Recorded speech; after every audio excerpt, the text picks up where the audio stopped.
If you have a Bible, it will help you to follow along during our time of teaching. So if you have a Bible, if you brought one with you, you can turn to Romans 11. If you did not bring a Bible with you, that's okay. I'll give you two other options. First option is there are some paperback Bibles on the ends of your row, and you can grab that or have someone slide that down to you and locate the letter to the Romans. I'll tell you how to find it in just a minute. Or alternatively, there are many copies of the Bible up in the clouds, and you can Google it. Romans 11, just Google it, and it will extract it from the clouds and put it on your phone. And so either way you do that, if you're looking at your phone while we're working through this passage, we just assume you're reading along with us. And even if you are, checking NFL scores, we would not assume that you were doing that here. We would assume you were reading the Bible. So Romans chapter 11 is where we're going to be today, and you'll find the book of Romans in the New Testament. There are four gospel accounts of Jesus' life and teaching, his death and his resurrection, which go Matthew, Mark, Luke, and John. And then there's a book called Acts, which recounts the birth and the expansion of the Jesus movement as it just spread throughout the ancient world. And then we get a long series of letters that were written to many of the early churches. And the first one you'll find there is a letter written by Paul the Apostle to the church in Rome, hence the name Romans. Romans is probably more than any other letter in the New Testament. Romans just exhaustively, kind of systematically lays out what it looks like to believe in Jesus, what he accomplished through his life and his death and his resurrection, and what it means to be united to him by faith. And as such, ever since this letter began to circulate, it has served for many as kind of their introduction, their primer, their grounding in the Christian faith and in what it means to believe in Jesus. And so we have been studying it for several months now together. And before we get into our passage today, I just want to give you a heads up on where our teaching is going for the next couple of months. We've been working through Romans for several months now, and in fact, this is the 45th message in the book of Romans. Now, if that sounds shocking to you, let me just give you a little factoid that you might find interesting. I have on my bookshelf at home, I have a series of sermons on Romans, now in bound hardback copies, a series of sermons on Romans that were done by one of the best teachers in the English-speaking world of the last century or so. He's now dead British man named Martin. And it took him 366 messages to get to where we are today. So if you think we're slow, we might be slow, but we're not British. And so we've taken 45 messages to get through where we are today. And Romans can be roughly divided into two major movements or major sections. The first section is chapter 1 to 11, which we're going to finish today. And the next one, which we're going to begin next week, is chapter 12 to 16. Chapter 1 to 11 is kind of a what is true section. And in these 11 chapters, Paul just lays out exhaustively and systematically the gospel, what we call the gospel of Jesus, the core message of who Jesus is and what he's done and what it means to believe in him. And then along the way, he stops to answer various questions and objections and confusions the people often has. He taught this. And that's chapter 1 to 11. And then chapter 12 and to the end of the letter is more a how to live section than a what is true section. So it deals with the practical issues of how you live as a disciple of Jesus in light of the gospel that we've been talking about for 11 chapters. Now, here's what that means if you just were to read or study this letter. It means that you have probably experienced the first 11 chapters as thick and sometimes complicated. You have to sometimes furrow your brow and scratch your head and squinch your eyes to follow along with what Paul is doing here. People have made careers out of trying to understand and explain Romans chapter 1 to 11. And in fact, it's not without reason to say the entire course of Western civilization has been altered by these 11 chapters. But it's very thick and it's weighty and it takes some work to get through, hence 45 messages there. Then you hit chapter 12 and you discover that the whole letter is going to feel immediately a little bit more accessible and more obviously practical. Now, I want to be really careful because I don't want to suggest that the first 11 chapters were impractical because they deal with the most important issues of life. In fact, we're going to deal with something in just a minute that is absolutely essential if you are to believe in Jesus. You have to get this, what we're going to learn in just a minute. What we're going to learn in just a minute is far more important than anything else you're going to do today or this week. It's far more important than however your fantasy team does this afternoon. It's more important than the Manning Bowl. It's more important than the Lumineers concert tonight. It is more important than the national concert on Tuesday night. It's more important than any football game. It's just massively important to your eternal state, what we're going to study in just a minute. So this is hugely important, but I don't want to suggest that chapter 12 is somehow practical and chapter 1 to 11 are impractical. But chapter 12 and following are going to feel more accessible to you. And so if you have just joined us and you have thought that this is all kind of hard to jump into the middle of, you're probably right. But it's going to get a little bit simpler beginning next week. And in fact, it's going to move faster starting next week. We are going to take about 10 messages. In fact, we've got them mapped out, 10 messages up to Thanksgiving to finish the rest of this letter. And then we will move together into the season of Advent. So that is what is coming in our teaching and preaching. And today we are wrapping up Romans chapter 11, and we're going to focus particularly in the middle of this chapter, verses 17 to 24. And we're going to see something today that I've told you already is massively important. And I think it's massively important because it sits in what we're just going to call the blind spot of American Christianity. Now, you know how a blind spot works, right? When you're driving and someone is in your blind spot, they're really there. You just don't know they're there. In fact, one of your major responsibilities as a driver, and this will come as educational to some of you, one of your major responsibilities as a driver is to be aware of what could be in your blind spot. Because not knowing it's there can cause you lots of damage. So today, we're going to learn something about believing in Jesus that tends to sit in the blind spot of our particular cultural form of Christianity in America, meaning it's true, it's there. In fact, we're going to see it's really all over the Bible. But for whatever reason, we tend to not see it so clearly as we see some other things. Some of us might be totally unaware of this, and today might be the first time you've ever gotten clarity on this issue. And so today is going to be really, really important to you, and I'm really glad you're here. I've prayed for you all week that you would see this and you would get this morning. And so we're going to do that kind of uncomfortable driving move where you actually kind of turn around and look at what's behind you, what's sitting out there to the side that you might not see. We're just going to look at it. In fact, we're going to not just see one thing this morning. We're going to discover two things sitting there that we really, really, really need to see. And we might be slightly oblivious to these things if we are Americans. So, Romans chapter 11 was written especially to Gentile Christians, and that is many of you. If you are not Jewish, you are a Gentile. It was written to Gentile Christians in Rome, to help them see and understand how to relate to Jewish people in light of the gospel of Jesus. Now, as we've gone through that, we have just acknowledged that's not necessarily an issue that you woke up this morning wrestling with and thinking that you needed to come get smart about. But in the first century Greco-Roman world, Jew-Gentile relations were one of the hot button issues of their day. And so this was immediately important for them. And even as history has unfolded for Gentile Christians, anti-Semitism has been a problem from time to time in different places, in different periods of time, different cultures and histories. And so it's still an important message, even if we don't think that it's needed. But Gentile Christians in Rome tended to have a blind spot when they looked at Jewish people. Rather than learning from their example and rather than desiring them to believe in Jesus, they tended to be arrogant toward them. You'll hear this in a minute when we read this section together. Paul wrote this section primarily to help Gentile Christians not be arrogant toward Jewish people. Now, here's where it gets interesting for us, and it's going to start to shine some light into our blind spot. Paul is going to show us a lesson this morning that we need to learn from the example of Israel. And it's a lesson that many Roman Christians had apparently not learned, and it's a lesson that many American Christians haven't learned.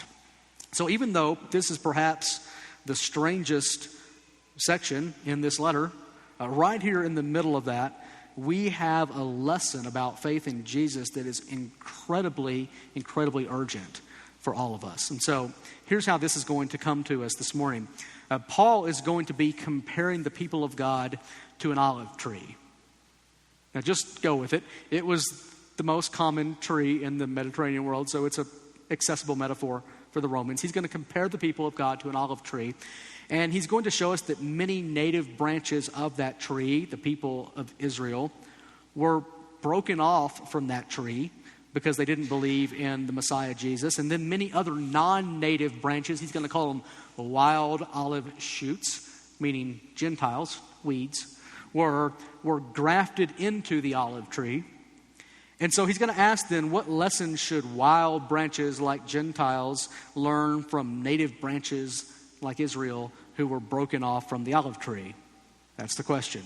So we're going to have one tree called God's people, and we're going to have some natural branches called Israel, many of whom have been broken off. And we're going to have wild branches called Gentiles, many of whom have been grafted in. And the question is going to be, if you've been grafted into the olive tree of God's people, what lesson should you learn from the branches that have been broken off?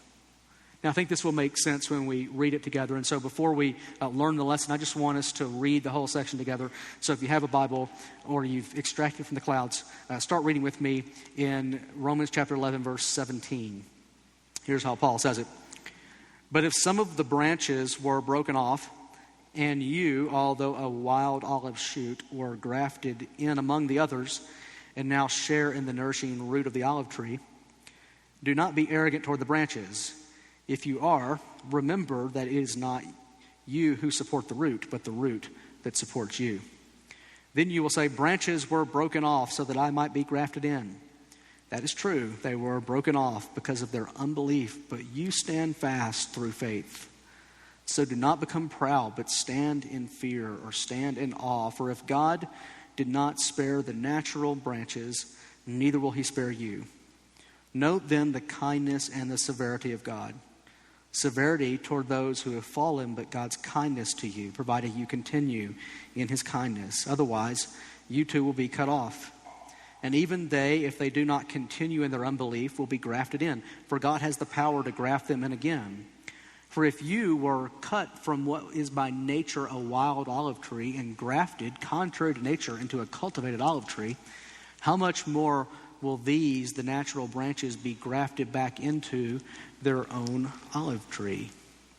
Now, we learned last week that in this section, Paul is holding out hope that many in Israel, many will come to see Jesus as their Messiah, and many will be saved. In fact, he even looked ahead to a day when he foresaw that God, in his mysterious ways of working, would do a fresh work of grace for Jewish people to help them see that Jesus is their Messiah and bring them to faith in Jesus. So you can hear him here at the end of the section we just read. You can hear him just hoping that many will be, if they don't continue in their unbelief, they'll be grafted back in to God's people. He will reattach them to his people when he brings them to faith in Jesus. But in the middle of kind of laying out that hope, he also just laid out a lesson for all of us who are connected. He just laid out a lesson for us about what it means to believe in Jesus. And this is very, very, very important. So the lesson comes to us from the example of Israel in seeing why so many of them were broken off from the people of God. And so in verse 19, Paul quotes a typical Gentile attitude to this dynamic that has taken place. And the dynamic that has taken place is that in roughly 30-ish years since Jesus' death and resurrection, the Jesus movement has gone from being a Jewish phenomenon to a predominantly Gentile phenomenon. Now, how do you explain that? He quotes a Gentile attitude in verse 19. Then you will say, branches were broken off so that I might be grafted in. God broke them off so he could turn to us instead. Now that's kind of what Paul has taught. So in verse 20, he's going to give a qualified agreement. And qualified agreement is when you go, that's kind of true, but I don't like your attitude, right?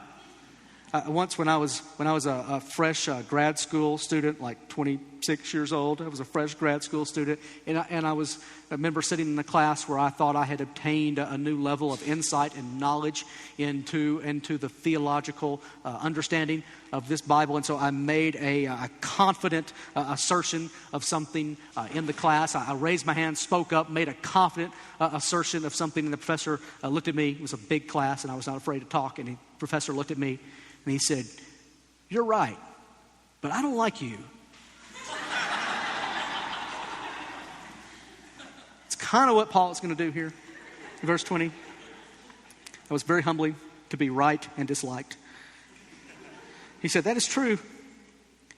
They were broken off because of their unbelief, but you stand fast through faith." So broken off means that they're no longer part of the people of God, and they're now, as a result of not being part of God's people, not connected to the root, which includes their forefathers, Abraham and Isaac and Jacob/Israel and all that have come before them. They're not attached anymore to God's people. And as a result of not being attached, they're now not in God's kindness and favor and grace and mercy anymore. They're under his judgment. So this is a judgment term. This broken off is a judgment term. God has taken them out from underneath the protection of being connected to his people and the blessings of being connected to his people, and they're now under judgment. And they were broken off because of unbelief. And then he says, so you stand fast through faith. And so the issue here that he wants us to learn something about is faith or belief. So we have to define what faith is. And faith, first of all, involves just understanding what is true. There's always facts that you have to kind of understand and hear about in order to believe. And so there's an intellectual or a cognitive component. But faith is not merely intellectually agreeing with facts. Faith is a response to those facts. Faith is a fitting response to those facts. So it's always more than intellectual. And what is a fitting response to what Jesus has done? If you hear about it, what's a fitting response? A fitting response is to trust it or to believe in it. And by trusting and believing it, we mean you put your whole life under it.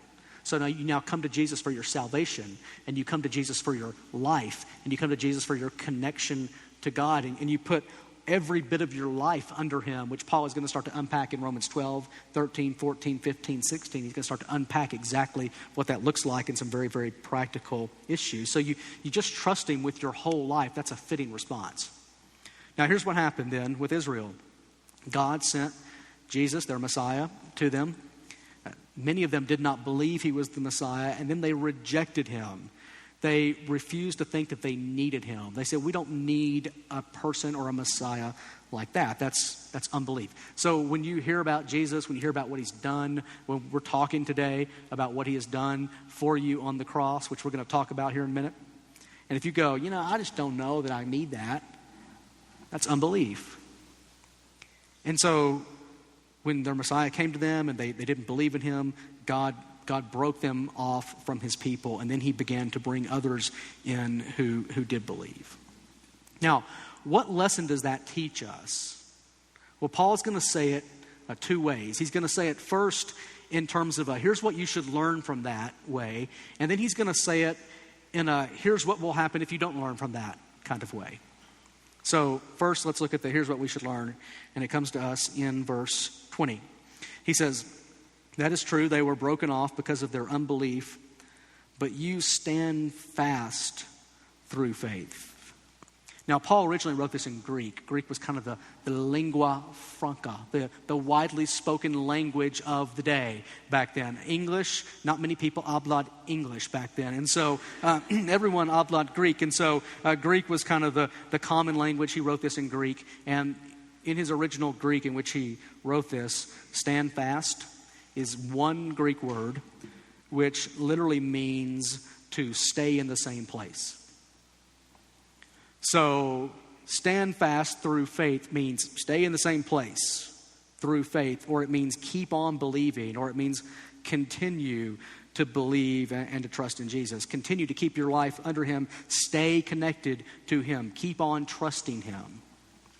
Now watch how else Paul says it in verse 22. He says, note then the kindness and the severity of God. Severity toward those who have fallen, but God's kindness to you, provided you continue in his kindness. So the issue is standing in faith and continuing in God's kindness. Those are just the same thing. So there's a message here about staying in the same place and standing and continuing. So we should begin to draw a lesson that it's very important to stand and to continue in faith in Jesus. And then you probably noticed as we were reading through this, in fact, if you just kind of tensed up as we were reading through this, you probably tensed up at the warning Paul gave about what happens if we don't stand and don't continue. So look at that in verse 21. For if God did not spare the natural branches, neither will he spare you. Continue on. Note then the kindness and the severity of God. Severity toward those who have fallen, but God's kindness to you, provided you continue in his kindness. Otherwise, if you don't continue, you will be cut off. You too will be cut off. So we have positive exhortations to stand fast and to continue. Then we have warnings. If we don't, neither will he spare you. Otherwise, you too will be cut off. Now, here's then a reasonable summary of what we're to learn from this. Continuing in faith in Jesus, standing in faith, staying connected to him, remaining in him by faith is necessary and essential to being saved. Faith is not just something you can do once and then kind of forget about it. Faith in Jesus has a beginning, but it also has to be ongoing in order to be saved in the end. Faith is a continuing relationship in which you must remain. Now, here's why I told you about blind spots. Because I would guess that many American Christians like us aren't aware that standing and remaining and continuing in faith is necessary in order to be saved. We tend to have a notion, and this is peculiarly American, meaning when something is peculiar, that means it's not everywhere. And when something is peculiarly American, it means it's not everywhere, it's just kind of in America. There's a notion that's peculiarly American. Many Christians all over the world and throughout history would look at us and think we were strange for believing this, because we are. There's a notion that's peculiarly American that if I've trusted Jesus at any point along the way in the past, then that's really all that's necessary. You know, I kind of did that thing. Maybe I did it when I was a teenager and I went to a camp or I went to a rally. I did that. I prayed the prayer. I trusted Jesus. I gave my life to him, or I asked him into my heart. And so I've got that taken care of. It doesn't really matter, what my condition is now, because I did that thing back then. And we could even go, continuing might be good. I mean, that might have some benefits to it, but it's not essential to salvation. I mean, I did that thing back there. Now, blind spots develop when you focus on one thing and then you kind of ignore other things that are in your periphery. So it's possible that we've missed this because we do see something else very clearly, and we're right to see this other thing very clearly. So here's what we're usually more clear on in kind of the American church. And it's true, and it's good, and you need to believe this. This is often the first thing you see, and I hope you see this clearly. But here's what's true. When you believe in Jesus, at the moment you believe in him, you are in a secure relationship with God. He no longer relates to you as a judge. He now relates to you as a loving father. Now, that's the first thing Paul taught us in Romans, and he taught us that first because this is the first thing that happens if and when you believe in Jesus. He called it justified by faith. And justified is just a legal courtroom word, which means to be declared in right standing. So if you're justified in relation to a court, the judge says, as it pertains to this court and the laws of this state, city, country, whatever, you are in good standing. When you're justified by God, God says, as it pertains to me, and that's really what matters. As it pertains to me, you're in right standing. And I'm not a condemning judge over you anymore. So this is the first gift that believing in Jesus brings. And when Paul says we're justified by faith, he simply means by virtue of trusting in Jesus. Then he'll go on to say not by works, meaning not by virtue of anything we've done. And so God doesn't tally up your good and your bad and say if you're good enough, I'll justify you, and if you're not good enough, I won't justify you. He simply justifies us by virtue of being connected to Jesus by faith. This is the first thing we learned. I hope you see that very, very, very clearly. Now, here's what we then don't sometimes tend to see as clearly. You have to continue in that faith. Now, you'll learn why we don't see that as clearly when you start to understand a little bit of the history of where we've come from spiritually in our country and in our culture. American Christianity has been heavily influenced by a movement that took place in the late 18th, early 19th century. So we're talking here roughly 1790 to 1830. A movement that took place called the Second Great Awakening. It was a time when massive numbers of Americans came to faith in Jesus. And this movement called the Second Great Awakening heavily emphasized what they called the moment of decision, meaning the moment you decide to trust in Jesus.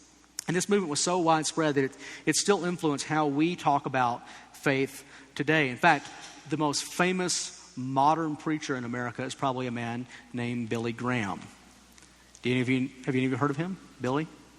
Enormously gifted teacher, a great gift of God. And so some 150 years after this Second Great Awakening, Billy Graham's specialty has been helping people make a decision to trust Jesus. This is what Second Great Awakening was awesome at. So he, in fact, first became known through a radio program, which is still on air today. You can go online and listen to it. It's called The Hour of Decision. The Hour of Decision. That's kind of Second Great Awakening way of approaching faith. Now, here's the result. American Christians are especially conditioned to trace our spiritual journey to a moment of decision when we decided to trust Jesus. Now, if you can't remember a moment, you're okay. But many people can trace their faith to a particular time. Some even have a day. I remember that time or that place or that moment when I decided to surrender my life to Jesus. That's great. That's awesome. If you can do that, that's awesome. Okay? Now, can't remember a moment. I can remember a season. I remember how old I was. I remember what was going on. That season when I became especially aware of what Paul has been calling the gospel of Jesus and decided that's what I need. But I can't remember a day. But if you can remember a day or a moment, that's awesome. But as American Christians, influenced by the Second Great Awakening, this is kind of how we're conditioned to think about faith. We're less conditioned then to understand the necessity of continuing, after you've made the decision, continuing to trust in Jesus.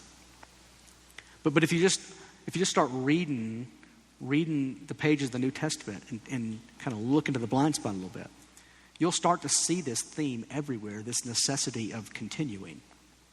For example, let me show you a couple of things that Jesus taught. This comes from Matthew chapter 10. This is Jesus shortly before his crucifixion, and he's just coaching his disciples on the fact that they're going to be persecuted and they're going to suffer some hardship for him. And here's what he says in Matthew chapter 10. He goes, "You'll be hated by all for my name's sake, but the one who endures to the end will be saved."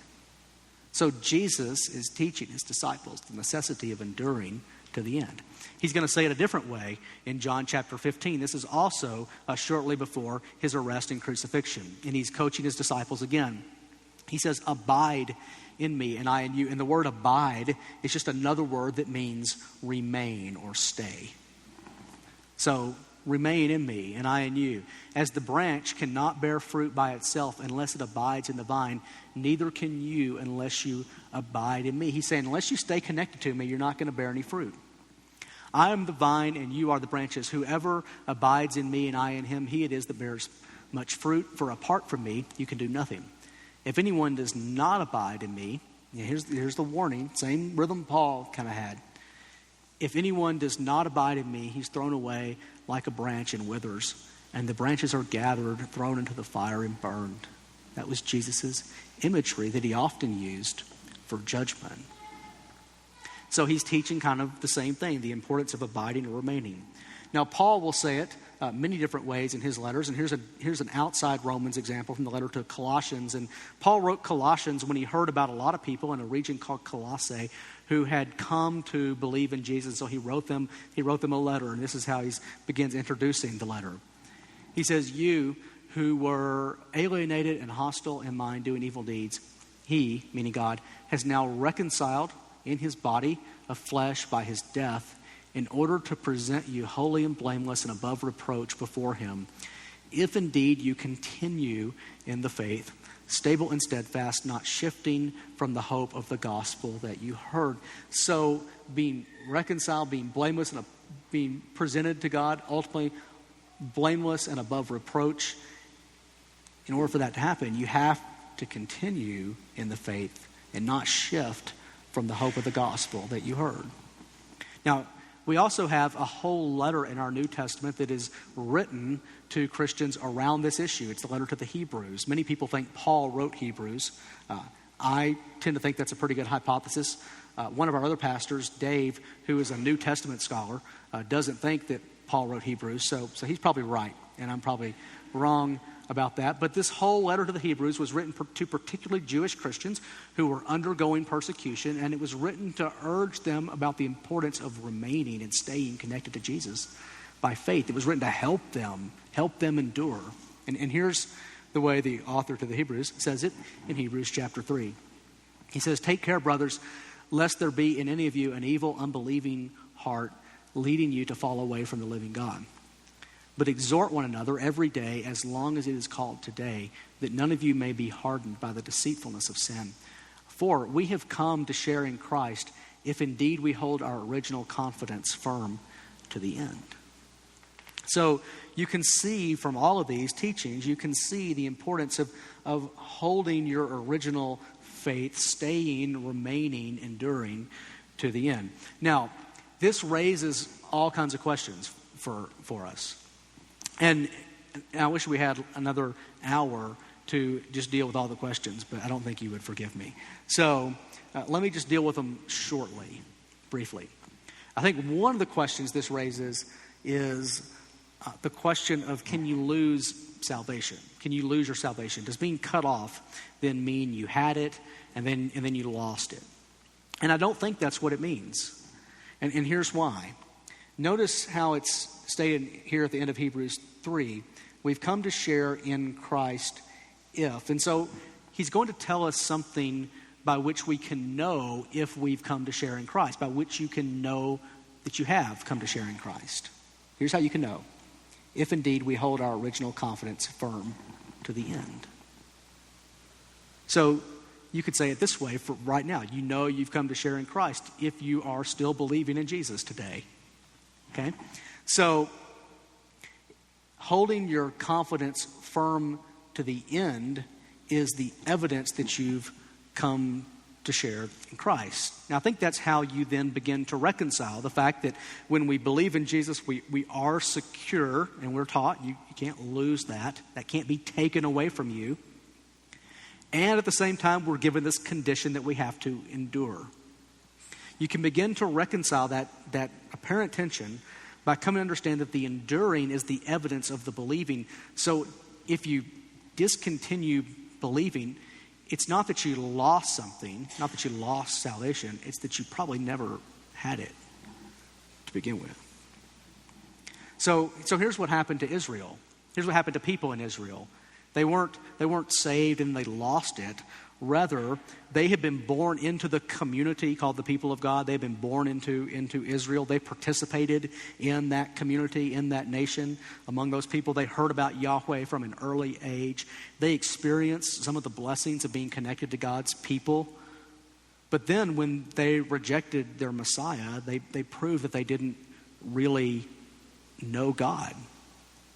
In fact, this is exactly what Jesus says to the religious leaders when they begin to reject him. He says, "You don't know me because you don't know my Father." See, if you knew my Father, you would recognize me. So the not knowing me, the not believing in me, the not trusting me is proof that you don't know my Father. That's what he said to them. And so when they were broken off from the tree, they were removed from the people of God, meaning they were removed from the community of God's people, so that they no longer got to experience God's people, and their being under judgment became evident by being removed. Now, why does Paul then pick that up when he's writing to a bunch of Gentile Christians in Rome? Because the same thing can happen to us. We can participate in the community of faith. Now it's not called the nation Israel anymore. Now it's just called the people of God or the church. So we can participate in the community of faith. We can be part of it. And being part of the community, you can experience some of the blessings that God kind of pours out on us corporately as a community, and on churches corporately as communities. He pours out many blessings on us together. So if you're here, you get to experience some of that. You get to see it. You get to hear his word, which is a wonderful blessing. You get to see prayers answered. And yet, when you then go, well, I don't need that anymore, you're proving by the I don't need that anymore. You're proving that you never actually, in your own soul, trusted Jesus. You were just sociologically a participant in the community of faith. And so the same thing can happen today. And so Paul then gives this morning. So I don't think you can lose salvation, but I do think you can be fooled by participating in the community of faith to thinking you believed and trusted in Jesus in a saving way when you haven't. And so we're told to endure. Now, the second question then that people will ask is, doesn't God promise in Scripture that he works out, he guarantees, in fact, he accomplishes the salvation for everyone who believes in him? He does teach that. He empowers us to believe. In fact, we learned this earlier in the book of Romans. We learned this back in chapter 8, and it sounded weird and offensive to some of you, but now it might sound comforting. This is Romans chapter 8, verse 29 and 30. Paul says, "For those whom he foreknew, he also predestined to be conformed to the image of his Son, in order that he might be the firstborn among many brothers. And those whom he predestined, he also called. And those whom he called, he also justified." That's the declared righteous. "And those whom he justified, he also glorified." And when we went through this, we learned that glorified is referring to our ultimate future salvation, in which everything is made new. We are completely freed from sin, and we are made completely new people. That's all included in glorified. And Paul speaks of all of this as accomplished by God's will, because God has sovereignly decided to do this for you, and he is gonna do it.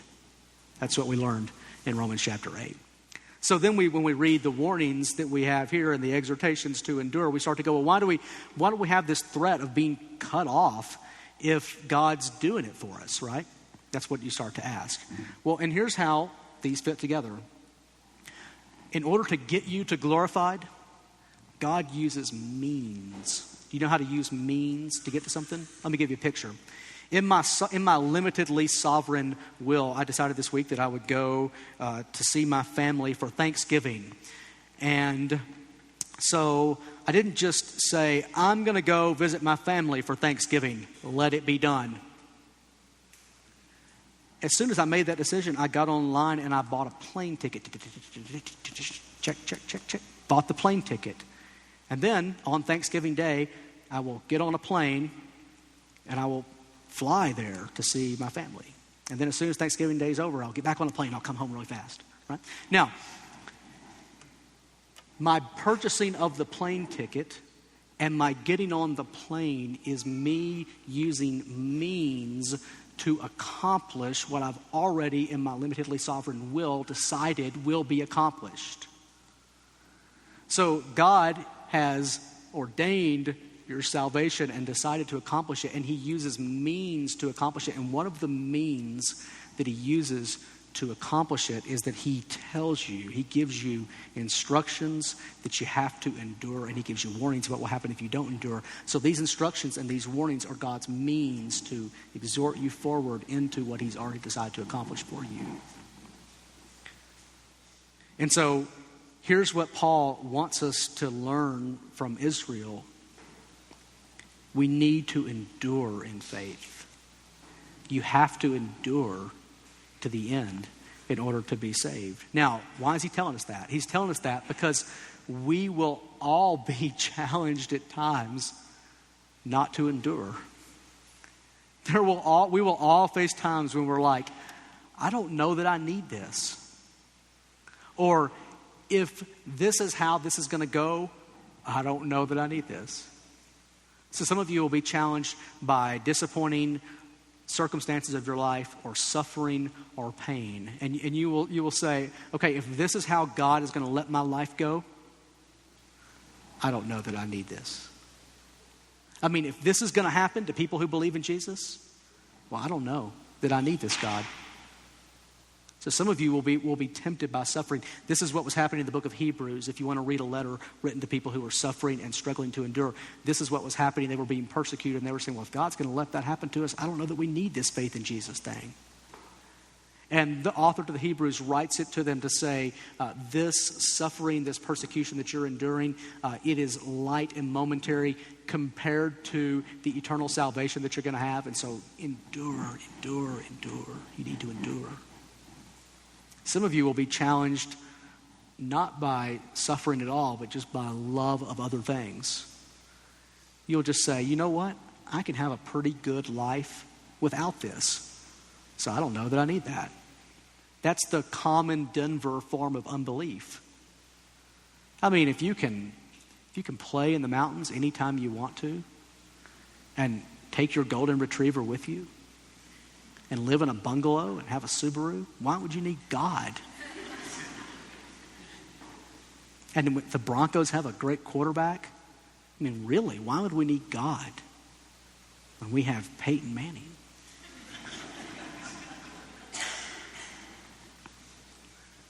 So you could just love other things.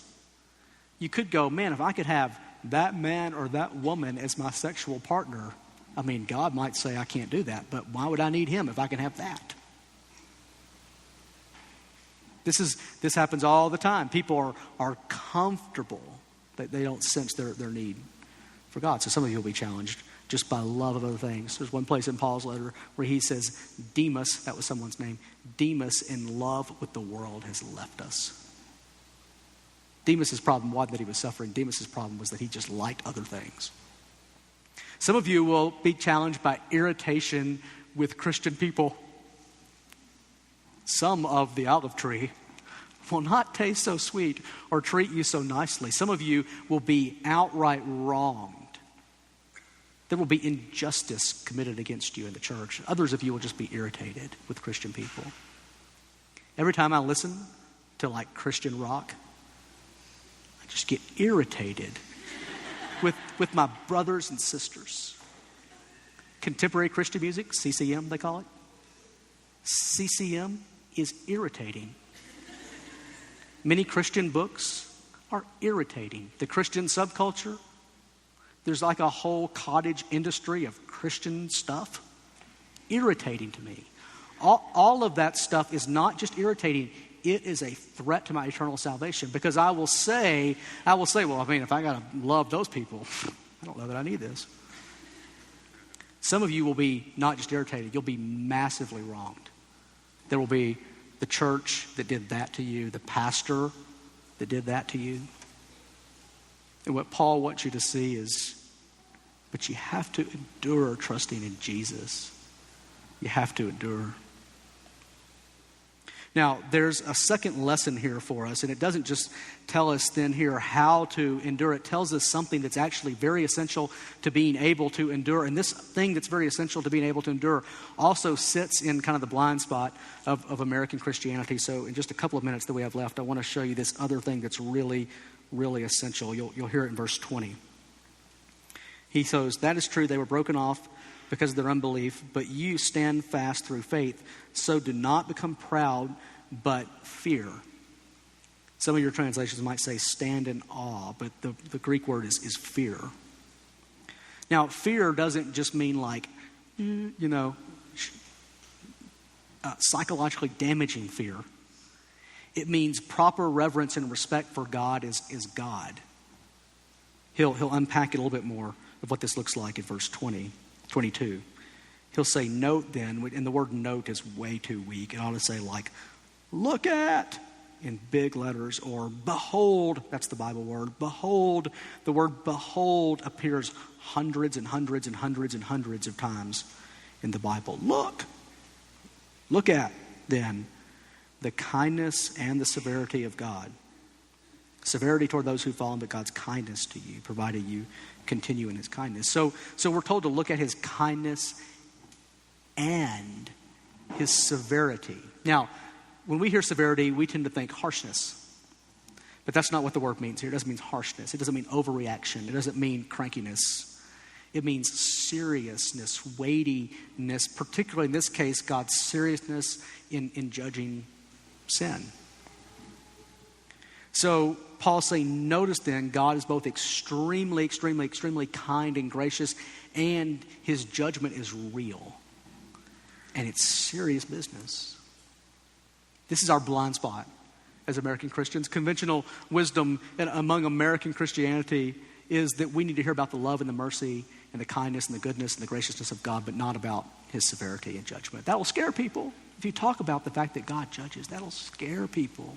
It's psychologically damaging. And so from early on, even in our culture, from early on, if you just take like a 6th grade English class, they'll make you read a sermon called Sinners in the Hands of an Angry God by, a long dead man named Jonathan Edwards. And they'll say, see what damaging things you can do to kids if you tell them about the severity of God.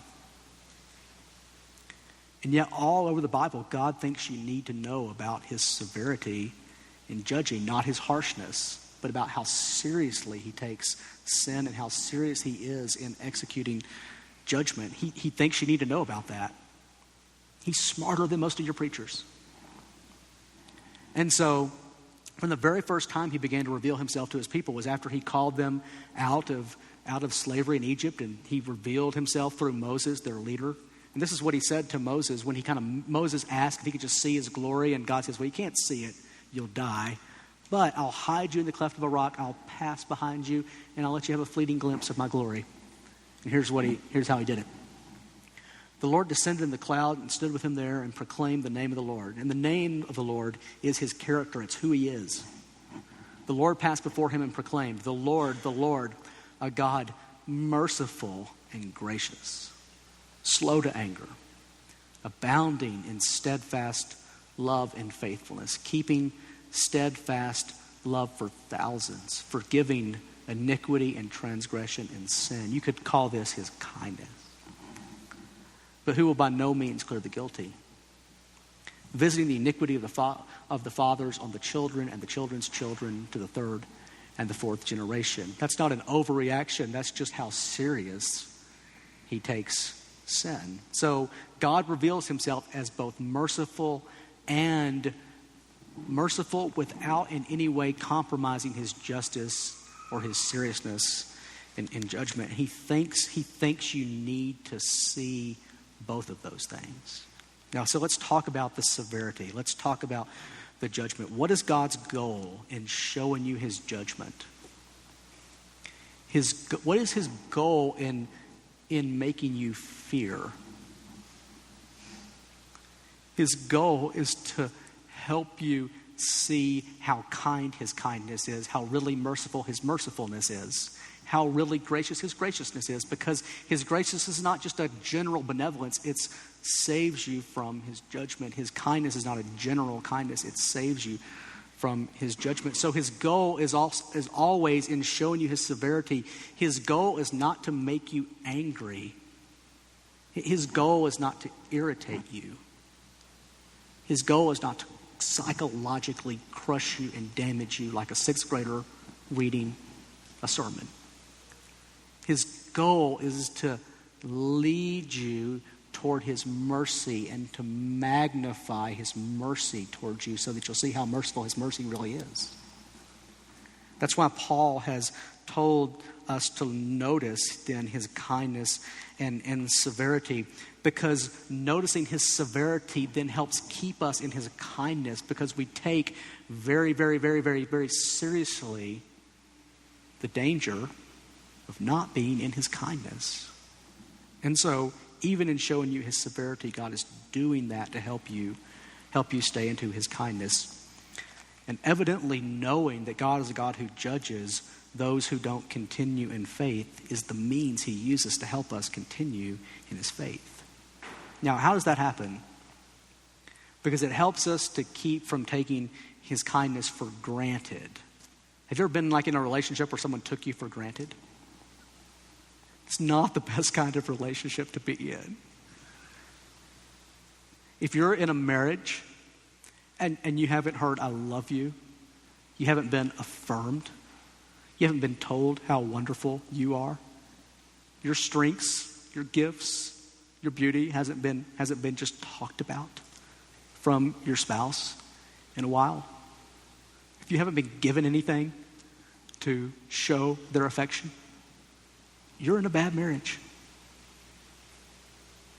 You know it. So God doesn't want us just to go, it's nice that he's kind to us. He wants us to stay in a constant state of being thankful for his kindness, because evidently that's what keeps us trusting him. Now, this was Israel's problem.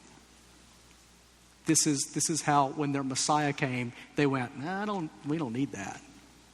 They were no longer in awe of the fact that God was merciful and gracious to them. In fact, here's how Paul describes their spiritual condition in this letter to the Romans. Earlier in chapter 2, he was just helping them see, they're trying to help them see their problem with sin and how much they needed Jesus. And so he's writing particularly to Jewish people in Romans 2. He wrote to what he called pagans, what we would call pagans in chapter 1, so no one's off the hook. But here's what he says to Jewish people in chapter 2. He says, "Do you presume on the riches of his kindness and forbearance and patience, not knowing that God's kindness is meant to lead you to repentance? But because of your hard and impenitent heart, you're storing up wrath for yourself on the day of wrath when God's righteous judgment will be revealed." That's his severity, his seriousness. So the problem of their spiritual condition was they presumed on his kindness. They presumed on his patience and forbearance with them. And here's what Paul doesn't want any of us to do. He doesn't want any of us to take for granted the fact that God has been gracious to us. So maybe it is, for some of you, maybe it is something that happened way, way, way back there when you were 8 years old and your parents raised you in church and in Sunday school and you believed in Jesus as a young man or woman. That's awesome. But God does not want you to ever take for granted the fact that he showed you his kindness and his mercy and he saved you. And one of the ways that you don't take that for granted is that you see his severity. And maybe you're here and you haven't even thought about faith in Jesus, or you're just beginning to think about it. God actually wants you to see his severity. This is not the only reason. There are many good reasons to trust in Jesus. There's life in trusting in him. It's much better than I just get out of hell. It's much better than that. Take it from someone who has been with him now for 25 years. It's much better than just getting out of hell. But that said, you should notice the severity of God for which you're headed if you don't partake of this opportunity that he's given you now to have his kindness. And so Paul is a pastor. I'm a pastor. One day I have to stand up before God and just tell him what I told you and give him an account for whether I told you the truth or not. So here it is. Paul said at one point, he goes, "Your blood is not on my hands because I've told you this." So I want you to experience God's kindness, and I don't want you to know his righteous judgment. Now, ultimately, you know how you stay here? You know where we see God's kindness and his severity both commingled together in one historic event? On the cross. As Jesus is hanging on the cross and dying, do you know probably his two most famous last sayings from the cross? The first one was, "Father, forgive them because they don't know what they're doing." So as these people are putting him to death, he's calling on God's kindness for them. He's doing the same for you. If you don't know what you're doing in rejecting him, if you don't know what you're doing in saying, I don't think I need that, Jesus is right now asking for God's kindness on you. So he says, Father, forgive them. They don't know what they're doing. And then the last thing he said was, my God, why have you forsaken me? And he said that because in that moment, he was experiencing the severity of God in judgment on sin. And all he could cry out was this line clipped from the Psalms. Why have you forsaken me, Father? And so God's severity and his mercy and his kindness are ultimately mingled on the cross.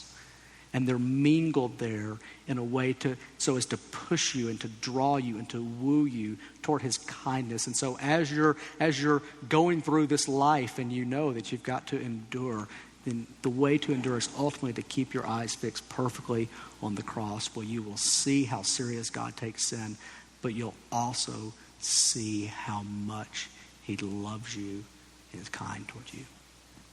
Let's pray together. Father, thank you for this very, very difficult teaching from this letter to the Romans. Thank you for showing us your severity and showing it to us in a way that we can be safe. Showing it to us in a way that we can see it and feel it, but we're hidden in your kindness because you've given it to us through your Son. And so I pray that you would use this teaching from Romans. I pray that you would use this to help each one of us continue in your kindness, and for some of us to enter it for the first time, and maybe for some of us who have kind of drifted away to come back, because in your kindness you'll graft us back in again. And so I pray you would work that up. I pray for all my brothers and sisters here. I pray that at the end we would just all get there and be together. And I pray I could just one day present them all before Jesus, having endured to the end. That's our hope and our prayer. So we ask that you would use today for that. It's in his name we pray and by his Spirit. Amen.